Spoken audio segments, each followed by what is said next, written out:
ఎవరికి ఇచ్చాడు జగన్? ఎవరికి ఇవ్వాలా? ఈయన వచ్చేప్పుడు స్థలాలు ఇస్తున్నాడు, పట్టాలు ఇస్తున్నాడు. సంవత్సరంన్నర ఇచ్చాడు, మళ్ళీ చేశాడు. ఈ వాలంటీర్లను పెట్టి వీడికి ఏముందా అది దాన్ని తీసి పారదింగారు. కరెక్ట్ అంటారా? ఇల్లు అన్నం పెట్టదు, కరెంట్ బిల్లు అన్నం పెట్టదు కదా మీకు. ఒక జాకెట్ ఒక కోక ఇస్తున్నారా, ఆనవాళ్ళ పేరు ఇస్తున్నాడు, మగవాళ్ళ పేరు ఇస్తలేదు. పైన డబ్బులు ఏదో 4 సెంటు ఉంటే 1.5 పోను ఉండ డబ్బులు కట్టించుకుంటున్నాడు. నిన్న అది కూడా నోటీస్ వచ్చింది నాకు. మన కళ్యాణం ఏమవలేదండి, బాగానే ఉన్నాడు. ఇప్పుడు బాగానే చదువుతున్నాడు, కష్టపడి చేస్తున్నాడు. వాళ్ళు ముగ్గురు కలిసి బాగానే ఉన్నారు, పర్వాలేదు. ఇప్పుడు ఇదే పింఛనీ డబ్బులు పింఛనీ ఇస్తానన్నారు కదా, అప్పుడు పింఛన్ కోసం ఎదురు చూస్తున్నారు. కొత్త పింఛనీ కోసం ఎదురు చూస్తున్నాం. ఇప్పుడు ఆయనకి లేదు. అదే గత జగన్మోహన్ రెడ్డి ఉన్నప్పుడు పీకేశారు. కరెంట్ ఎక్కువ కరెంట్ ఉందని పింఛన్ కాలింది 2 మీటర్లు ఉన్నాయి అని తీసేశాడు. ఎవరు? ఈ జగన్ 3 సంవత్సరాలు అయింది తీసేసి. జగన్మోహన్ రెడ్డి అనే వ్యక్తి మీలాంటి వాళ్ళు పేద ప్రజల దగ్గర తీసేస్తే మీరు ఎక్కడ బతుకుతారు? పింఛన్ లేకపోతే 75-76 ఏళ్ళు మాకు లేకపోతే ఎట్టా? ఇప్పుడు కూడా ఏదో చూస్తున్నాం, కళ్ళ ముందే కనబడుతున్నారు. మీరు వర్క్ చేసుకుంటున్నారు, వ్యాపారం ఏదో కష్టం చేసుకొని బతుకుతున్నారు. మీలాంటి వాళ్ళ దగ్గర పింఛన్ పీకెత్తే ఎలా ఉంటారు ఎండాకాలం? అదేగా ఇప్పుడు మా బాధ. ఇప్పుడు సన్నాసి రకాలకి కొంతమంది మౌడి పిల్లలకి కడుతున్నారు. ఏమి లేని 40 ఏళ్ళ 5 ఏళ్ళ వాళ్ళకి. మాకు 75 ఏళ్ళు వచ్చినా మాకు పింఛన్ తీసేస్తే ఏముందో, ఇల్లు లేకుండా కరెంట్ లేకుండా కాలవకుండా ఉంటామా? ఇదంతా జగన్ ప్రభుత్వంలోనే జరిగింది. అంతా జగన్ ప్రభుత్వంలో జరిగింది. అది గతంలో చంద్రబాబు నాయుడు ఉన్నప్పుడు ఇలాంటి ఏమైనా పీకేసాడు? అప్పుడు ఏమైనా ఆయన ఇచ్చాడు మాకు.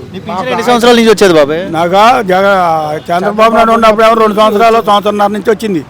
ఈ 2 సంవత్సరాలన్నర 2 సంవత్సరాలన్నర ఇచ్చాడా? 2 సంవత్సరాలన్నర ఇచ్చాడు ఆయన. 3 సంవత్సరాలు ఆయన జగన్ ఉన్నప్పుడు సంవత్సరంన్నర ఇచ్చాడు, మళ్ళీ చేశాడు. ఈ వాలంటీర్లను పెట్టి వీడికి ఏముందా అది దాన్ని తీసి పారదింగారు. కరెక్ట్ అంటారా? ఇల్లు అన్నం పెట్టదు, కరెంట్ బిల్లు అన్నం పెట్టదు కదా మీకు. కరెంట్ డబ్బులు ఎవడు కట్టనన్నాడు? మేము కడతాం. కరెంట్ కలుసుకున్నాడు కట్టడా? ఇల్లు ఉండోడు ఇల్లు లేకుండా బతుకుతున్నారా? నువ్వు ఇల్లు అన్నీ అందరికి ఇల్లు కట్టిస్తున్నావు. మాకు ఇల్లు ఉండయిగా అమ్మా, మాకు ఇల్లు ఉండయిగా, మాకు ఇల్లు లేకుండా లేవుగా, ఇల్లు ఉండయిగా. కరెంట్ కలుతున్నాను తీసేస్తా. కరెక్ట్ కాదు కదా. అదే అది మంచి పని. మాకు ఇప్పుడు ఈయన బాగానే ఉంది. ఇప్పటికే కొత్త పింఛన్ తీసేని అని మేము ఇస్తాను అన్నాడు. వేల్పంలో తెలీదు. ఇంకా 2 నెలలకి ఇవ్వని 4 నెలలకి ఇవ్వని వాళ్ళలో లైన్లో ఉంది. ఈ నెల అన్నారు, ఆ నెల అన్నారు. అడుగుతున్నాం, సచివాలయంలోకి వెళ్ళి అడుగుతుంటే రేపు నెలలో వస్తుంది, ఈ నెలలో వస్తుంది అన్నారు. మరి రీసెంట్గా చూస్తున్నారు కదా, పవన్ కళ్యాణ్ గారు కొడుకు ఫైర్ యాక్సిడెంట్లో ఇష్యూ అయింది కదా. అలా భార్య తిరుపతి వెళ్ళడం చూసాం మనం. ఒక క్రిస్టియన్ ఉండి తెలుగు సాంప్రదాయాలు పాటికూడదు, బైబిల్ నియమాలు దాటి గుళ్ళకి వెళ్తుందామే అని చెప్పి పవన్ కళ్యాణ్ భార్యని అంటున్నారు. దీని మీద నీ అభిప్రాయం ఏంటి బాబాయ్? క్రిస్టియన్ అయి ఉండి హిందూ ధర్మాలు పాటికూడదా? మా అభిప్రాయం ఎటువంటి పథకం మాకు తెలవదు. అక్కడికి ఎందుకు మళ్ళీ తెలవని ఎందుకు చెప్తాం? రీసెంట్గా పవన్ కళ్యాణ్ గారు ఒక గిరిజన ప్రాంతానికి వెళ్ళి చెప్పులు ఇవ్వడం జరిగింది కదండి, ఇది ఎలా అనిపిస్తుంది? చెప్పులు ఇచ్చారంట.